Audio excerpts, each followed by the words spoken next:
Welcome to the Porn Reboot podcast, where you get practical tips to gaining control over your porn or sex addiction.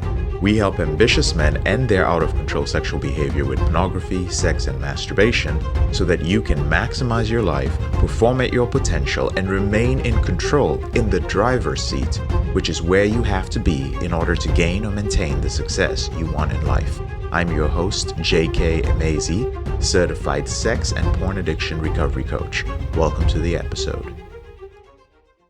In the early days, when I was desperately trying to rid myself of my behavior with pornography and compulsive masturbation, I would often think of all the negative things that could happen to me, all the bad things that would happen to me, especially after acting out. I would think back and I'd tell myself, JK, man, if you continue down this path, something bad is going to happen. I don't know what it is, but something bad is going to happen, because the energy that was all around me after I engaged in this behavior, guys, it was dark. It was dark energy.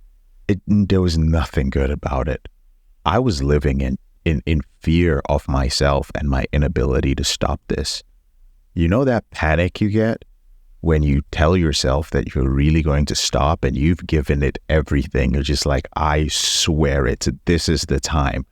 Not one of those casual, like I'm going to do something practical next time, I'm going to set a boundary. No, I mean those times when you're swearing to God, when you're giving it your everything, and then you slip or you relapse as if that didn't count for anything. Now, the panic that comes after that, desperate panic, that was the emotion I was feeling all the time. And I constantly brought up all these negative scenarios. And they were largely the driving force behind my reboots in the early days. If you can relate to that, I want you to know that it's not a long-term solution. I'm going to talk about that briefly in today's episode.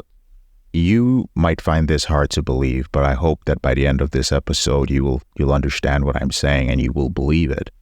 But if we keep looking at the cost of using pornography, at the cost of compulsively masturbating, it actually only makes pornography a more attractive option in our life.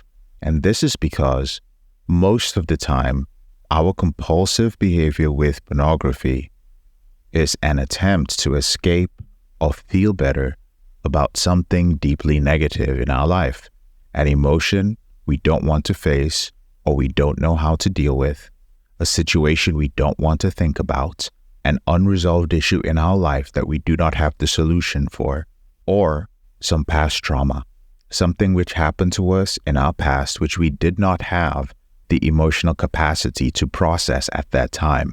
But all those things are brought up when we think of the cost of using pornography. When you think of bad things that are going to happen to you, you are also bringing up bad emotions that you are trying to run away from, because that's your only frame of reference for bad things. Oh, something horrible is going to happen to me. Well, brother, something horrible, quote unquote, probably already happened to you in the past, and the only way you could deal with it was pornography. So when we think that, by thinking of all the horrible things, that's going to motivate us, it's only going to convince us subconsciously that we should use pornography more. Our subconscious mind doesn't understand what's happening. It's just like, oh, okay, so we're freaking out now? Or when we freak out, when we get stressed out and we're worried, when we feel hopeless, what do? We watch porn. I'd like to give you a different way of looking at this. Instead of looking at the cost and the consequences, I feel that we haven't spent enough time looking at the benefits of ending this behavior. But before we even talk about the benefits of ending this, we have to actually train our mind to look at the benefits of everything in a very objective way. Why? Because when we build this habit of looking at pornography as a bad thing, as an evil thing, as something that's going to bring bad and horrible consequences to our lives, anytime that it comes around us, that negativity is going to come up. In order to prevent that negativity from coming up when we slip and when we relapse. I often talk about slips are data and relapses are data, but how can you look at data which is objective, an objective measurement, when you are already viewing that data as something bad and negative? If you are viewing your porn use, your relapse, and your slip as bad stuff happening, then that's what your data is going to be. Before you even try to get objective, you are going to think of all the bad things that are happening. So how do we neutralize this? How do we neutralize the way we view pornography and slipping? We do this by looking at the benefits. First of all, try this. This is just an exercise, and I'd like you to be open-minded to this. I actually did this 2 weeks ago with the brothers in the intensive program. I would like you to look at the benefits of 3 things. Number 1, of complete abstinence from pornography and masturbation. Number 2, I'd like you to look at the benefits of moderate usage. Now, that's a term, if you're a regular to the podcast, that I don't use. I'm not a moderation kind of guy. But for the purpose of this exercise, I would like you to think or write down the benefits of moderate usage. What's moderate usage? Moderate usage is something that you have definitely thought about at some point. Like you may have thought, maybe I'll just use pornography once a month or once a week. I've even heard people out there, doctors and therapists, teaching people to schedule out their masturbation time as a way to help them end their behavior. So, hey, when you schedule out your porn use, you'll find that sometimes, because it's very predictable and you've taken back control of the slips and the relapse by choosing the time, eventually you will treat it the way you treat things that you schedule. You'll be late to your appointments to view pornography and you'll skip it. Now, I don't know if that has any merit, but I'm rather certain that in my early days of trying to end this behavior, I also tried that and it didn't work for me. But I also want you to objectively think about this. What is the benefit of moderate usage? And finally, I'd like you to think of the benefits of heavy porn use. Heavy porn use being when you are binging, viewing it every day, your behavior is escalating. You know, when I did this exercise with my group, it was very challenging for them, and rightly so, because these guys are serious rebooters. They're not there to look at that stuff. So when you try to do this, you're going to run into some resistance. But for the sake of this exercise, I'd like you to put aside all your disbelief, stay open-minded, and write out the benefits. So for instance, I'll help you out. So a benefit of moderate usage, hypothetically speaking, could be that you end up dealing with emotions that are unbearable. You end up dealing with them without resorting to heavy porn use. So you're like, because I schedule out my porn time, because I'm able to just do it in a quote-unquote controlled way, like you're still using pornography, you still don't like the stuff you're watching, but because you're able to do it in a controlled way, for a period in time, you're able to deal with unbearable, in quotes, emotions, and then this buys you some time. So you're like, I'm not binging, but I'm able to deal with some uncomfortable things, and later on I can work with a therapist to replace pornography with some other coping strategy. Okay? Again, hypothetical. So if you're like, JK, what the heck are you talking about? Like I said, just an exercise.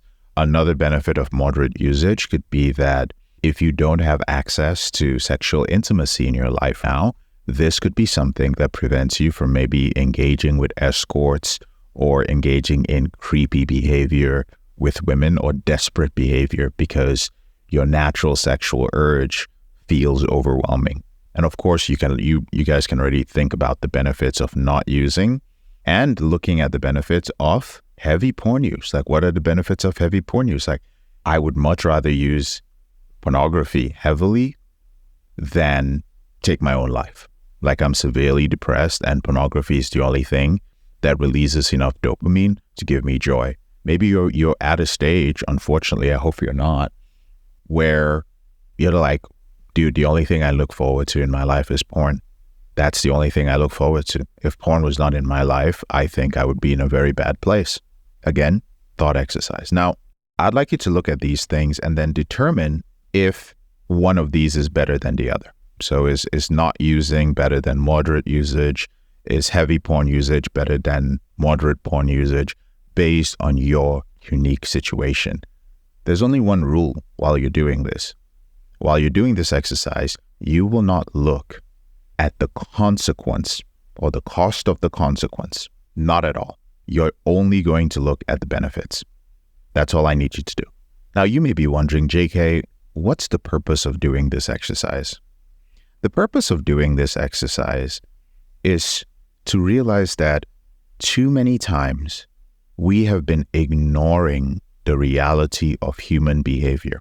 This is the reality of how most people who are unaware of a podcast like this, who are unaware that there is help for compulsive porn use, this is how most people are going to deal with the behavior. Take it from me, somebody who has spoken and been in contact with thousands of men over the years who struggle with this behavior. Most of them are going to go back to what their version of moderate usage, which often will end up in heavy porn use. Many of them will stay stuck in porn use, and they will get used to that. Oftentimes, there is an impact on their life that if we, you and I, were to look at their lives and find out that they were viewing pornography in the frequency that they were, we would tell them, yeah, that's the reason why all these things are happening to you. That's the reason why you're single at this age. That's the reason why you're spending all your money this way. That's the reason why you're depressed. That's the reason that you haven't been able to get an erection for the past 5 years, for the past 10 years. And you'll know there are people like that out there. There are even some people who are very functional, who keep seeking help for depression, they're seeking therapy for the way they view women. They're seeking help from doctors and urologists for erectile dysfunction, but everything is rooted in their behavior with pornography. This is how the vast majority of the world, and as more and more guys get addicted to pornography, will deal with this. And if you seriously want to end this behavior, and you want to step past the consequences, you first have to look at the benefits, as silly as it may sound to you at this point. Here's the final thing that I want to say about the cost and the consequence. I'll give you an example. Let's say that you're hiking out in the woods and you come across a huge grizzly bear. This grizzly bear is far ahead of you, but you're not taking any chances.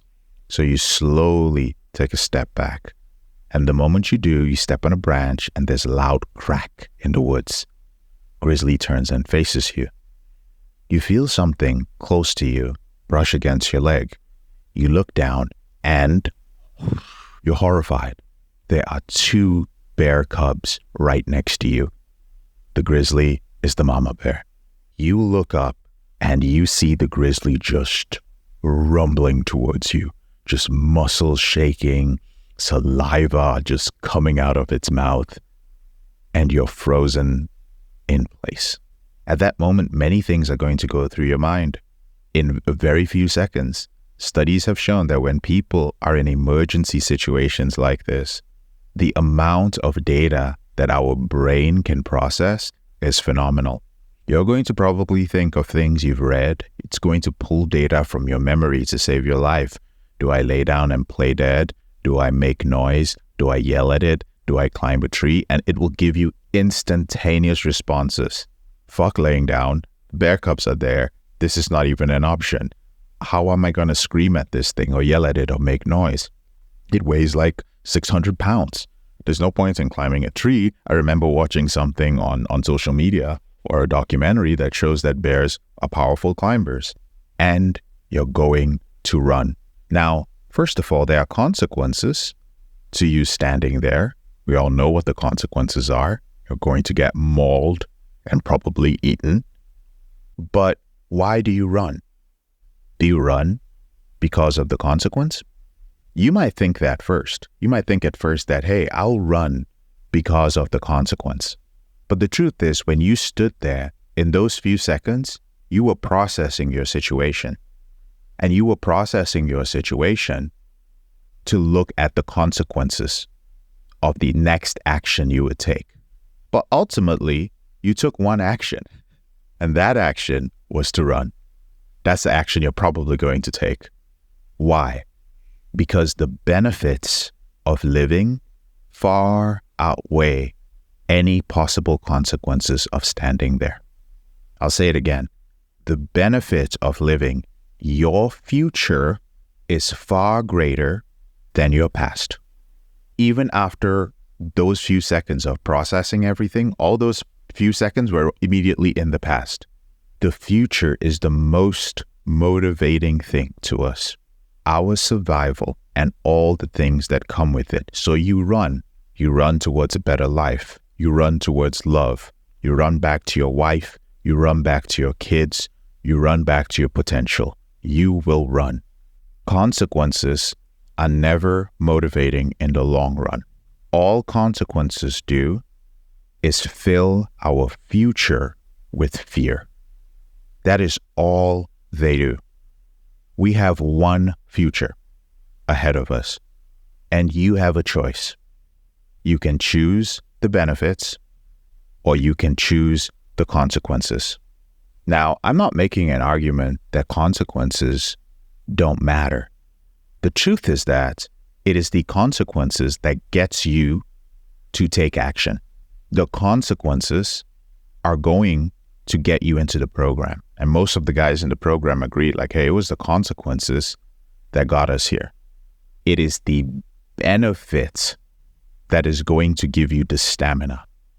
It is the benefit that is going to help you take off.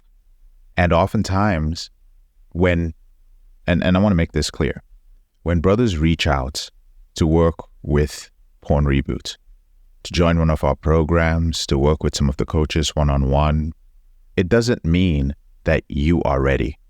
It means that you put in an application because you were at a point where you're like, something happened to me. My wife was about to leave me. Something happened. And you reached out. That doesn't mean you got into the program. It is often only by hearing about the benefits. When you speak to a Reboot strategist, when you speak to me, when you actually see the success stories of others as you go through the process, right from the process of applying to see if you'll be accepted into the program, all the way to if you are accepted into the program, meeting people. And as you meet everybody, you're like, wow, so you overcame this too. Wow, you got a great vibe. You overcame this too. Oh, wow, these guys are so supportive. As you keep going through the process, you start seeing the benefits. And that's the thing that pushes you forward. It's the thing that keeps you going. If you're already rebooting, you're going to get stuck in your reboot at some point. It's normal. But I want you to look at the times that you're stuck in your reboot and ask yourself, at that moment that I'm stuck, am I focused on the consequences or am I focused on the benefits? If you're focused on the consequences, you're not going to be writing down your wins. You're not going to be seeing your wins. You're not even going to have the capacity to see the change that is happening in your life as a result of the reboot. You will not be able to perceive it because your brain has been trained for so many years to only focus on consequences. So in summary, consequences can get us to turn around, can get us to make the decision to start moving, but benefits is the thing that's going to get your legs moving. Benefits are the things that are going to pump you forward. Benefits, I'll give you guys a quick example. I was going to end this, but twice in my life, I have nearly drowned. And I remember the second time. The first time, I was a kid. I was sitting by the pool. My mom was swimming. I didn't know how to swim. And I looked at the water. And you know those moments when you just have vertigo, looking at something vast or far away? I just had vertigo. And I was like, what would happen if I just fell into the pool, even though I can't swim? It was a huge pool. And I just did it. I purposefully just fell into the water. And I remember struggling and somebody pulled me out. But that first time was sort of an experiment for me, I guess, as a child. I was very young. I don't remember what age I was. I had to be about maybe 4, maybe 5 years old. I hadn't racked up a lot of experience, just a kid being curious. But when it happened to me when I was about 12 years old and I was drowning in the deep end of the pool, it wasn't the consequences. It wasn't death that was keeping me. I remember just struggling to just gasp for air, and then I would go back down. I didn't know how to tread water. It was losing everybody. It was seeing that nobody could see me drowning, but my family was there. Nobody could see me drowning, and I was never going to see them again. And it was sad, and it was scary, and it was terrifying. Not a consequence, not because of what was going to happen to me. What was scary was that I was never going to see them again. The benefit of life was not there. I would not have that anymore. I struggled because I wanted that. I wanted to live. I wanted to see my family. I was hugging my family members when I came out. Right after that, every moment after that, the food I ate, I remember they put a towel around me. I think they gave me some beef jerky. I remember it vividly because like all my senses were just taking in life. It was the benefit that kept me going. The next few hours and the next few days were amazing for me because I was alive. I was experiencing the benefit. So there's a subtle distinction there, gentlemen. And for you to get it and not just make this a simple intellectual exercise, I recommend that you actually take a moment to look at the benefits of not using pornography. And when you're done doing that, I want you to observe yourself if you slip or if you relapse and ask yourself, like, what's happening right now? Just spend some moments in awareness. Am I focused on the consequence? Am I more focused on the benefits? What's going on? I really appreciate you guys taking the time to listen to this. This is very fresh in my mind. I want to put this out there. This is actually something that when I brought it up to the intensive group, it started out as a thought exercise, and I'm going to develop it more. But the more I talk about it, the more I ask brothers who are struggling with their behavior about it, and the more I look into all the data that we've gathered from thousands of clients over the years, I'm starting to see that it is the benefits that keep brothers moving forward. Consequences get you started. Benefits keep you going. If there is no benefits to doing anything in life, why would we do it? And even if we were to do it because, let's say we went to work because we don't want to be broke, we do things, we go to the gym because we don't want to be unhealthy. Whenever we're not able to do those things, we're filled with stress. Oh my God, like I couldn't go to work today. Now you're filled with negativity. I'm gonna be broke again. I'm gonna be homeless again. I'm gonna be bankrupt again. I'm gonna be in debt again. I'm gonna go back to looking the way I used to look. It is not healthy or sustainable in the long run. And more so when you're using that sort of energy to try and stay away from an out of control behavior. I'm JK, your brother in this struggle. Thank you so much for listening to this episode of the Porn Reboot podcast. I'll speak to you later on in the week. If you found this episode helpful, here are 4 ways I can help you with your out of control sexual behavior for free. The first way is to grab a free copy of my book, Confessions of a Porn Addict, 7 Secrets of Porn-Free Men at elevatedrecovery.org, or visit the link in the description below this episode. The second way is, if you're not sure where to start, but you'd like to learn more about my team and I, if you'd like to spend time with like-minded professionals and business owners who are controlling their behavior, then join our free and confidential group, the Porn Reboot group on Facebook. There's a link to join in the description below this episode. The third way is if you need help right now because you have a burning issue, your behavior with pornography is hurting you mentally or emotionally, you're about to lose your relationship, you want to live up to your potential, be an authentic man, and free yourself from shame, guilt, and underachieving, then click on the link in the description below this episode that says free coaching call. And the fourth way is to leave us a 5-star review if you enjoy this podcast, so that we can reach more men who are struggling in silence and bring back the lessons we learn from coaching them to freedom.